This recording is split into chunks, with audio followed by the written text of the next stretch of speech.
তো বন্ধুরা, বাংলাদেশে গৃহযুদ্ধ লাগিয়ে দেশটাকে পুরোপুরি দু টুকরো করে দিতে চাইছে ভারত, এমনই চাঞ্চল্যকর দাবি করেছে বাংলাদেশি মিডিয়ার একাংশ। ইন্টারেস্টিং ব্যাপার হল, এই মুহূর্তে আমাদের প্রতিবেশী দেশের পরিস্থিতি এমন জায়গায় এসে ঠেকেছে এবং এদিকে দিল্লিতেও এমন কিছু ঘটেছে যেই দুটো ঘটনা পরপর সাজালে একটা সম্ভাবনা দেখা যাচ্ছে যে হ্যাঁ, আগামী দিনে বাংলাদেশে পুনরায় 2024 সালের থেকেও ভয়ঙ্কর আগুন লাগতে চলেছে। আর বন্ধুরা, এটা বুঝতে পেরে এই মুহূর্তে বাংলাদেশের সরকার, সেনাবাহিনী প্রত্যেকেই বড়সড় প্রিপারেশান নিচ্ছে।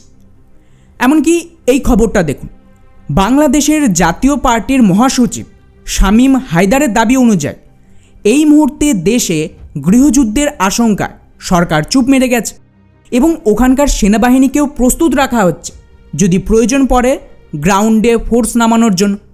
এবং এই সমস্ত দেখেই বাংলাদেশ এখন তো সরাসরি ইঙ্গিত দিয়েছে যে আমরা ভারতের সাথে এর জন্য একটা চুক্তি করতেও রাজি আছি এবং দুই দেশ চুক্তি অনুযায়ী কাজ করবে। এখন কি সেই চুক্তি? ভারত কি সত্যি বাংলাদেশকে বাঁচাতে ওদের সাথে চুক্তি করবে, নাকি দেশটাকে এক নতুন গৃহযুদ্ধের দিকে ঠেলে দেবে? সেটা নিয়ে আমি ডিটেলসে কথা বলবো, কিন্তু এখানে রহস্য অন্য জায়গায়। আর তা হলো, হঠাৎ কি এমন হয়েছে যে বাংলাদেশের মিডিয়া, সরকার, সেনাবাহিনী সকলে এইভাবে গৃহযুদ্ধের আতঙ্কে রয়েছে? এটা কি আদৌ সম্ভব যে বাংলাদেশ লিবিয়া বা সুদানের পথে হাঁটা শুরু করেছে? ওয়েল, এর পেছনে একটা ভয়ঙ্কর ষড়যন্ত্র রয়েছে। আর তা হলো, কিছুদিন আগেই দিল্লি থেকে একটা বড় ঘোষণা হয় যেখানে বাংলাদেশের পূর্ব প্রধানমন্ত্রী শেখ হাসিনা, যাকে ডি ফ্যাক্টো প্রাইম মিনিস্টারও বলা হয় কারণ উনি এখনও পর্যন্ত বাংলাদেশের সংবিধান অনুযায়ী ইস্তফা দেননি বা ক্ষমতা হস্তান্তর করেননি। তো উনি ঘোষণা দেন আগামী ডিসেম্বর মাসে না কেবল হাসিনা নিজে, বরং ওনার যত বড় বড় নেতারা ছিলেন তারা প্রত্যেকে মিলে বাংলাদেশে ঢুকবেন এবং সারেন্ডার করে দেবে। ব্যাস, এতেই রীতিমতো কেঁপে উঠেছে গোটা বাংলাদেশ। আর ভয় এখানে কোন মাত্রায় পৌঁছে গেছে সেটা জানতে হলে এই রিপোর্টটা দেখুন।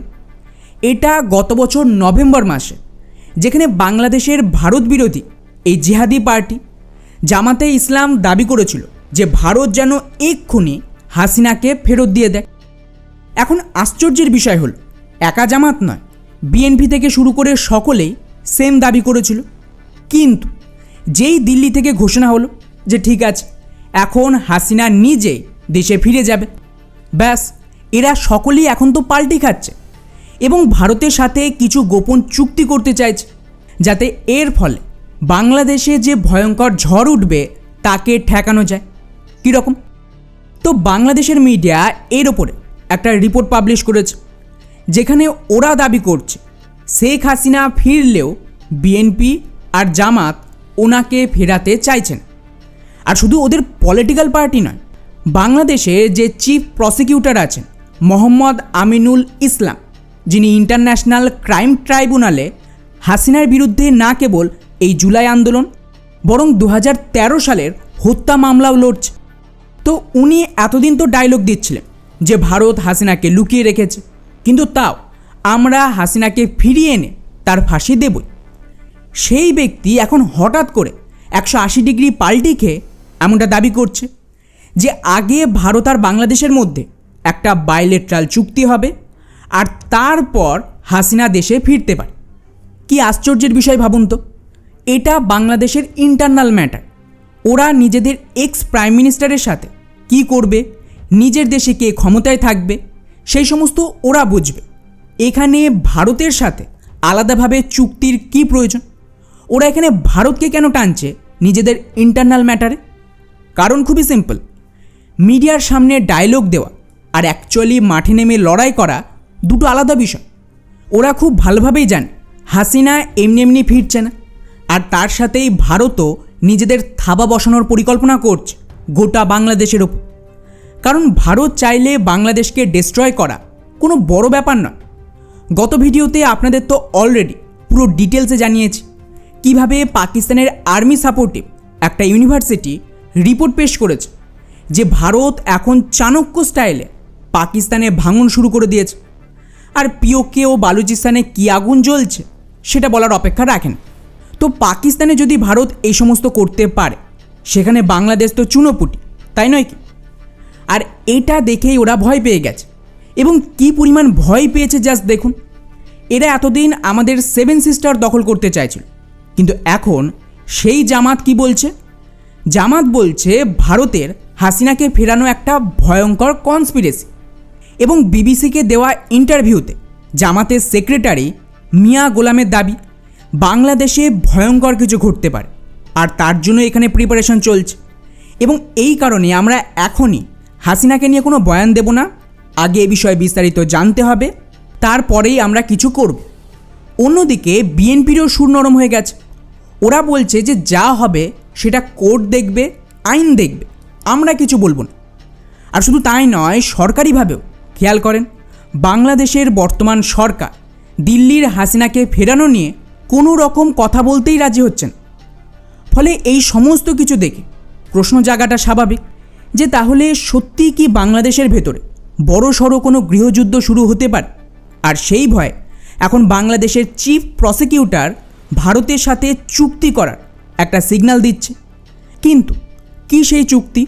কি হবে এই চুক্তিতে? আর ভারতের এক্স্যাক্টলি কী পরিকল্পনা রয়েছে বাংলাদেশকে নিয়ে? ভারত কি তাহলে শেষমেশ গৃহযুদ্ধ লাগাতে চাইছে বাংলাদেশে, নাকি এর পেছনে অন্য কোনো রহস্য আছে? সবটাই জানবো আজকের এই ভিডিওতে। খুবই ইন্টারেস্টিং ভিডিও হবে, তো শেষ পর্যন্ত অবশ্যই দেখবেন।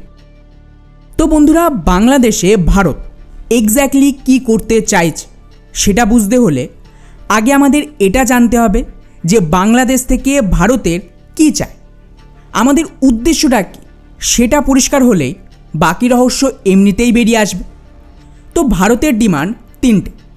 এক হলো ভারত নিজের দেশ এই মুহূর্তে ডির্যাডিক্যালাইজেশন করছে, এবং এর জন্য সমস্ত বাংলাদেশি জেহাদিদের ভারত ছাড়তেই হবে।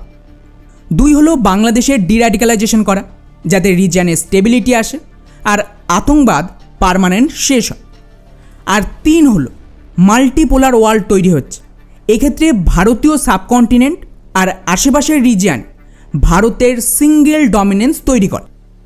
এখন ভারত চাইছিল এই যে পুরো প্রসেস সেটা বিনা রক্তপাতে হোক। মুশকিল হচ্ছে এর জন্য ভারতের বর্তমান সরকার হাসিনাকে তো ফুল সাপোর্টও দিয়েছিল, কিন্তু হাসিনা ডবল গেম খেলার চেষ্টা করে, আর ভারত থেকে সুবিধা নিয়েও না বাংলাদেশের ডির্যাডিক্যালাইজেশন করেছে, না ভারত থেকে বাংলাদেশিদের ফেরত নেওয়ার কোনো স্টেপ নিয়েছে। উল্টে ভারতকে ব্ল্যাকমেলিং করতে একদিকে চায়না কার্ড খেলতে শুরু করে, এবং শেষ ভুল করে 2021-এ দুর্গাপুজোর অ্যাটাক করি। কারণ শুরুতে সবাই ওটা জামাতের কাজ মনে করলেও পরে জানা যায় এর পেছনে অ্যাকচুয়ালি আওয়ামী লীগের নেতারাই ছিল। এবং এইটা করিয়ে বেসিক্যালি হাসিনা সিগন্যাল দেওয়ার চেষ্টা করে যে আমরাই প্রো ভারত, আমাদের সরালে এই রকম আরও হবে। ব্যাস, সেদিনই ভারত সিদ্ধান্ত নেয় রক্তপাত ছাড়া আমাদের উদ্দেশ্য সফল হবে না। ব্যাস, এরপর 3টে স্টেপে কাজ হয়, এবং এই মুহূর্তে বাংলাদেশ 3rd স্টেপে রয়েছে। এবং আমি বলবো যে এটার চক্করে বাংলাদেশের সরকার আর ওদের বাকি পলিটিক্যাল পার্টিগুলো গৃহযুদ্ধের একটা ভয় পাচ্ছে। কিভাবে? তো এখানে আপনারা যারা আমাদের পুরনো ভিউয়ার তারা ভারতের প্রথম 2টো স্টেপ জানেন, কিন্তু যারা জানেন না তাদের জন্য শর্ট একটু বলে রাখি। প্রথম স্টেপ ছিল হাসিনা থেকে সাপোর্ট তোলা, যাতে আওয়ামী লীগকে বোঝানো যায় ভারত না থাকলে কি হবে। এবং এই কারণেই 5ই আগস্ট, যেটা পিএম মোদির ফেভারিট দিন, সেদিনই হাসিনাকে সরিয়ে নেওয়া হয়। হাসিনা পালায়নি, ওনাকে সরিয়ে আনা হয়, না হলে উনি তো প্রাণেই মারা পড়তেন। আর 5ই আগস্ট গুরুত্বপূর্ণ, কারণ ওই দিনই ভারত সরকার সব বড় অ্যাকশান নেয়।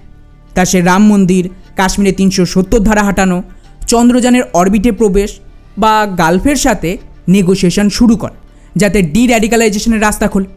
এই সমস্ত কিছু হয়েছে 5ই আগস্ট। যাই হোক, এরপর স্বাভাবিকভাবে আমেরিকারও এখানে নজর ছিল। ওরা এই গ্যাপে নিজেদের পাপেট বসায়, কারণ ওদেরও তো কিছু ফায়দার দরকার ছিল, আর ওরাই এই পুরো প্রোটেস্টও করিয়েছিল। এবং এরপর থেকেই শুরু হয় 2য় স্টেপ, যেখানে ইউনিসকে দিয়ে 2-3টে কাজ করানো হয়। এক, ভারতের সাথে সম্পর্ক খারাপের চক্করে যা যা সুবিধা দেওয়া হয়েছিল সেগুলো বাংলাদেশ থেকে তুলে নেওয়া বা ওদের তরফ থেকে সেই সমস্ত শেষ করা। 2 হলো বাংলাদেশে যে গার্মেন্টস ইন্ডাস্ট্রি তৈরি করা হয়েছিল ভারতের মদতে বা ভারত থেকে সুযোগ সুবিধা নিয়ে তার কোমর ভাঙা, যাতে ইকোনমিক্যালি বাংলাদেশ আর উঠে দাঁড়াতে না পারে। আর 3 হলো বাঙালি হিন্দুদের জাগানো, কারণ হিন্দুদের আওয়ামী লীগ আমলেও বাংলাদেশে মারা হচ্ছিল, কিন্তু কেউ সেটা নজরে দিত না। আর পশ্চিমবঙ্গেও সেম অবস্থা ছিল। কিন্তু 2024-এর ঘটনা ভারতের স্পেশালি পশ্চিমবঙ্গের পলিটিক্সকে পার্মানেন্ট বদলে দেয়। এর ফলে ভারত সরকার রাস্তা পেয়ে যায় বাংলাদেশের জন্য সবচেয়ে শক্তিশালী জায়গা আর আমাদের জন্য দুর্বল জায়গা পশ্চিমবঙ্গে সরকার বদল করে বাংলাদেশিদের ফেরত পাঠান। এরপর 3য় স্টেপ ছিল অ্যান্টি ভারত কোনো পার্টির মদতেই ভারতের ডিমান্ড মেটান। কারণ এটা সহজ, যেমন দেখতেই পাচ্ছেন বর্ডারে ডেইলি শয়ে শয়ে বাংলাদেশিদের জোর করে ফেরত পাঠানো হচ্ছে। এটা কিন্তু আওয়ামী লীগ থাকলে হতো না। এবারে আসি আসল কথায়, যে এইসবের মধ্যে বাংলাদেশে গৃহযুদ্ধ বা দেশ ভাঙার ব্যাপারটা কোথা থেকে এলো। আগেও বলেছি, বিএনপিকে এই শর্তে ভারত গদিতে বসতে দিয়েছে যে বাংলাদেশিদের ফেরত নেওয়া আর বাকি প্রসেসে সহযোগিতা করবে। এখন মুশকিল হচ্ছে এটাই রিস্কের, তাই এখনও বিএনপি ভারতের বিরোধিতা না করলে ভারত যা চেয়েছে তাও পূরণ করেন। তো এখানে আমাদের তুরুপে তাস হলো শেখ হাসিনা। ভারত চাইছে বিএনপি সহ বাকিদেরকে পুশ করতে, এবং এটা হবে কিভাবে? খুবই সহজ, আওয়ামী লীগ দিয়ে। এই মুহূর্তে বাংলাদেশের জন্য মুশকিল হচ্ছে, দেশের ইকোনমি ডুবতে বসেছে, গার্মেন্টস রপ্তানি ভয়ঙ্করভাবে ক্ষতিগ্রস্ত, আর মোহাম্মদ ইউনিসের পর থেকে যে মব কালচার তৈরি হয়েছে এর ফলে ওখানকার জনগণের একটা বড় অংশ এগেইন আওয়ামী লীগের দিকে ঝুঁকতে শুরু করেছে। কিন্তু সামনাসামনি এরা কেউ মুখ খুলবেন। কেন মুখ খুলবে না সেটা পশ্চিমবঙ্গের লোকজন ভালোই জানেন। এখানে আমাদের রাজ্যেও সেম অবস্থা ছিল, যা ভোটের রেজাল্টে দেখা গেছে। মানুষ নিঃশব্দে কাজ করেছে, কিন্তু খোলাখুলি কিছু বলতো না। যাই হোক, এই একইভাবে বাংলাদেশের সাধারণ জনগণ এখন এটা বুঝতে পারছে যে হাসিনা থাকলে অন্তত স্টেবিলিটি থাকবে এবং ভারত থেকে সুযোগ সুবিধাও পাবে। আর এখানে যারা সাপোর্টে আছে তারা কিন্তু সাইলেন্ট, সুযোগ পেলে এরাও আসল রূপ দেখাবে। ফলে এই অবস্থায় ডেফিনেটলি ভারত আর আওয়ামী লীগ বা হাসিনার কোনো না কোনো চুক্তি হয়েছে, এবং তারপরেই হাসিনা দেশে ফেরার কথা বলেছে। কারণ তা না হলে কেউ যেচে মরার জন্য তো ওখানে যাবে না। ব্যাস, এতেই পুরো বাজিমাত। যদি হাসিনা বাংলাদেশে ফেরে 2টো বিষয় ঘটতে পারে। প্রথমত, যে মবের রাজত্ব শুরু হয়েছিল তার চক্করে ওখানকার ইসলামিস্টরা হাসিনাকে মারার চেষ্টা করবে, আর গোটা বাংলাদেশে আগুন জ্বলবে। আর এটা হাসিনাও জানে, উনি তো নিজেই বলেছেন, আমি জানি আমি মরতেও পারি, তাও বাংলাদেশে ফেরত আসব। কারণ কি? কারণ হলো, যদি হাসিনার ওপর বাংলাদেশে অ্যাটাক হয়, এক্ষেত্রে আওয়ামী লীগপন্থীরাও ময়দানে নামবে, হাসিনার প্রতি মানুষের সেন্টিমেন্ট বাড়বে, এবং এর থেকেই গৃহযুদ্ধ শুরু হতে পারে। আর ভারতও তো কিছু ব্যবস্থা নিশ্চয়ই করেই দেবে, এত সহজে হাসিনা মরবে না। ফলে এটা এখন দুধারী তলোয়ার হয়ে গেছে। যদি ওই ইসলামিস্টরা হাসিনার উপর আক্রমণ করে এবং হাসিনাকে মারার চেষ্টা করে, তাহলেও দেশ জ্বলবে। আর তা না করে যদি ওদের কোর্টের রায় অনুযায়ী ফাঁসি দেওয়া হয়, তাহলেও সেম কাজ হবে। অর্থাৎ বাংলাদেশে গৃহযুদ্ধ কনফার্ম। এবং এগেন, যদি ইসলামিস্টদের ঠেকাতে অথবা আওয়ামী লীগকে ঠেকাতে ওদের সরকার কাউকে মারে, তাহলে তো কোনো কথাই নেই, সেই পুরনো জুলাই আন্দোলনের মতন পরিস্থিতি তৈরি হবে। আর এটাকে নিয়েই সকলে ভয় পাচ্ছে। মাথায় রাখবেন, আজও আওয়ামী লীগ এতটা শক্তিশালী যে বাংলাদেশে 30 to 35%, ইভেন 40% পর্যন্ত মানুষের সমর্থন পেয়ে যায়। আর এরা সকলেই এতদিন লুকিয়ে চুপ ছিল, কিন্তু হাসিনা ফিরলে সব অ্যাক্টিভ হবে। এটা কিন্তু ওদের সরকার, জামাত সকলেই জানে। ফলে এই গৃহযুদ্ধ ঠেকানোর ক্ষমতা ওদের কাছে নেই। আর বাইরে থেকে যদি ইন্টারফেয়ার করা হয়, তাহলে তো কথাই নেই। এবারে দ্বিতীয় অপশান হলো, হাসিনার ওপর থেকে নিষেধাজ্ঞা তুলে নিয়ে পুনরায় আওয়ামী লীগকে ছেড়ে দেওয়া হলো। এখানে মুশকিল হচ্ছে, হাসিনার বিরুদ্ধে বাংলাদেশের জনগণের একটা বড় অংশের ক্ষোভ উল্টে গেছে। কারণ ইউনিসের মব কালচার ওরা দেখেছে যে কতটা ভয়ঙ্কর অবস্থা ছিল। আর এরপর থেকে ওদের সাধারণ মানুষের একটা বড় অংশের সমর্থন পেয়ে পুনরায় কিন্তু আওয়ামী লীগ ক্ষমতায় আসতে পারে। আর এটা হলে যদি আওয়ামী লীগ ঢোকে, আপনারা কল্পনাও করতে পারছেন না যে আওয়ামী লীগ বিরোধী যারা এতদিন টিকে রয়েছে ক্ষমতায় বা এতদিন এই সমস্ত তাণ্ডব চালাচ্ছিল, তাদের সাথে কি হবে। লিটারেলি ওদেরকে তো কচুকাটা করবে এই আওয়ামী লীগের সমর্থকরা। এখন বাংলাদেশের এই পরিস্থিতিতে ফায়দা কার? আমাদের। এই জন্যই এখন বাংলাদেশের প্রসিকিউটর ভারতের সাথে চুক্তির কথা বলছে। মানে এখানে কোনো একটা সমঝোতা হবে যাতে এই পরিস্থিতিকে ঠেকানো যায়, আর এটা ভারত ছাড়া কেউ করতে পারবেন। এখন এমন অবস্থায় বাংলাদেশের সরকারকে ভারতের ডিমান্ডও মানতে হবে এবং যা প্রমিস করেছিল তা ফুলফিল করতে ভারত থেকে এই সমস্ত অবৈধ বাংলাদেশিদের ফেরানোর কোনো একটা ব্যবস্থা করতে হবে এবং ডির্যাডিক্যালাইজেশনও শুরু করতে হবে। তা না হলে এগেইন আওয়ামী লীগ ফিরবে, আর ডেফিনেটলি শর্ত ওদের জন্যও সেম থাকবে। অর্থাৎ মুদ্রা কথা হলো, ভারত একদম সুযোগ বুঝে ওদেরকে ফাঁসিয়ে দিয়েছে। কি করবে? অনেকে বলছে হাসিনাকে ঢুকতেই দেবে না সরকার, কিন্তু হাসিনাকে ঢুকতে না দিলে পুরো ন্যারেটিভ ঘুরে যাবে। এতে এমনিতেও আওয়ামী লীগ ফায়দা পাবে। ওরা মানুষকে বোঝাবে যে দেখো সব মিথ্যে ছিল, সরকার তো হাসিনাকে শাস্তি দিতেই চাইছে না। উপরন্তু এই যে ভারত বিরোধী ন্যারেটিভ তৈরি করা হয়েছিল যে ভারত হাসিনাকে আটকে রেখেছে, সেটাও তো পুরোপুরি নষ্ট হয়ে যাবে। এতে পলিটিক্যালি জামাত বা বিএনপি দুজনেরই ক্ষতি, আর দেশে ঢুকতে দিলে এই সেম কেয়স। ফলে বাংলাদেশের সরকার, সেনাবাহিনী কিছুতে এমন পরিস্থিতি হতে দেবে না যেখানে দেশের ভেতরে দুটো ভাগ হয়ে যাবে, এবং যেরকম লিবিয়া আর বাকি জায়গায় হয়েছে সেইভাবে বাংলাদেশ নামেই কিন্তু বাংলাদেশ থাকবে, কিন্তু পলিটিক্যালি দুটো টুকরো হয়ে যেতে পারে। আর এটা কতটা মারাত্মক হতে পারে তা কল্পনার বাইরে।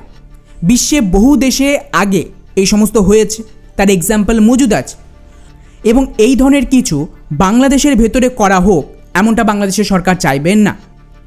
ফলে এখন দেখা যাক অ্যাকচুয়ালি ভারত আর বাংলাদেশের মধ্যে ব্যাকডোরে কি আলোচনা হয়।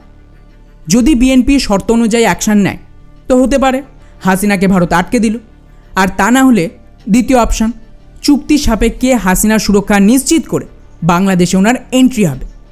তো সময় এখনও আছে, এখনও 4-5 মাস সময় আছে, ডিসেম্বর আসতে।